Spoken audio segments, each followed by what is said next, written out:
wadamada reer Yurub ayaa muddo dheer dalka Turkiga ka hortaagnaa inuu xubin ka noqdo midowga Yurub waxaana taageero ay siiyaan dalka Greega oo isagoo colaad guuni ay kala dhaxayso Turkiga halka dawladda Mareykanku wana sanadkii hore ee 2017 ay isku dayeen inay inqilaabaan madaxweynaha shacabku soo doorteen ee Recep Tayyip Erdogan markii qorshahaasi fashilmana waxay Mareykanku u wareegeen inay taakula military oo aan qarsoodi ahayn si bareer u siiyaan jamhadda Kurdiyiinta ee PKK oo ah jamhadda muddada nus qarniga ka badan dagaalka kala soo horjeeday dawladihii kala dambeeyay ee dalkaasi Turkiga soo xukumayay haddaba barnaamijkeena xogaha dahsoon waxaynu ku milicsanaynaa qaar ka mid ah sababta keentay inay dalalka reer Yurub iyo Mareykanku colaadiyaan dawladdaasi Turkiga dhinacyo badan ayaa laga eegayaa sababaha colaadahaasi sida cabsida ay dalalkaasi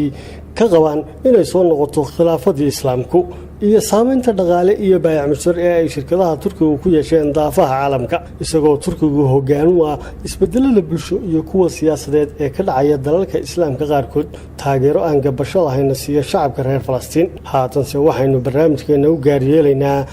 arrinta ku saabsan warwarka ay dalalka reer galbeedku ka qabaan xuduudda military ee soo taraysa maalinba xigta ee ay Turkigu sii yeelanayaan xuduudda oo badankeeda ah mid lagu farsameeyay gudaha dalka Turkiga oo ah wadanka labaad ee ugu ciidamada badan gaashabuurta NATO ayaa hubka uu sameystay waxa ka mid ah gantaalka noociisu yahay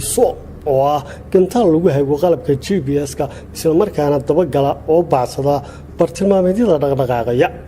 waxa kale oo haystaa gantaalka OMAD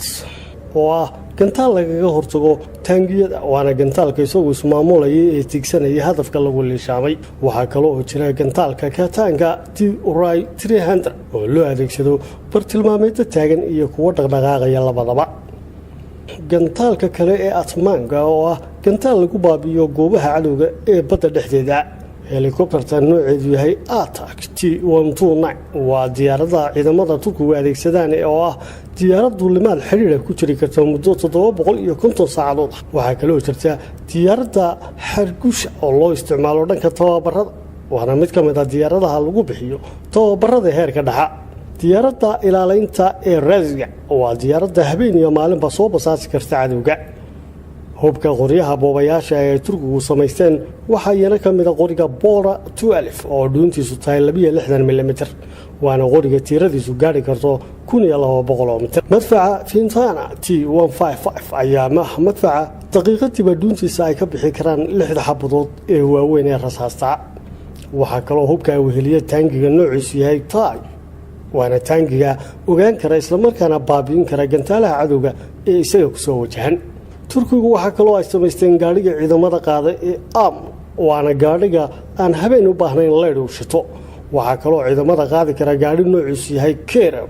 waana gaariga ciidan ee goyn kara masaafada 800 kilomitir isagoo aan wax shidaale lagu kordhin taangigiisa gawaarida ay Turkigu ciidamada qaadaan waxa kale oo kamid ah gaariga Cobra waana gaariga 4WD-ga ee aan celin karin biyaha dhoobada buuraha iyo bacaadka toona gaariga gaashaman ee dagaalada ee Barsa waxa uu ku rakban kamaradaha sheegi kara khataraha fog iyo kuwa dhow ee goobta colaadaha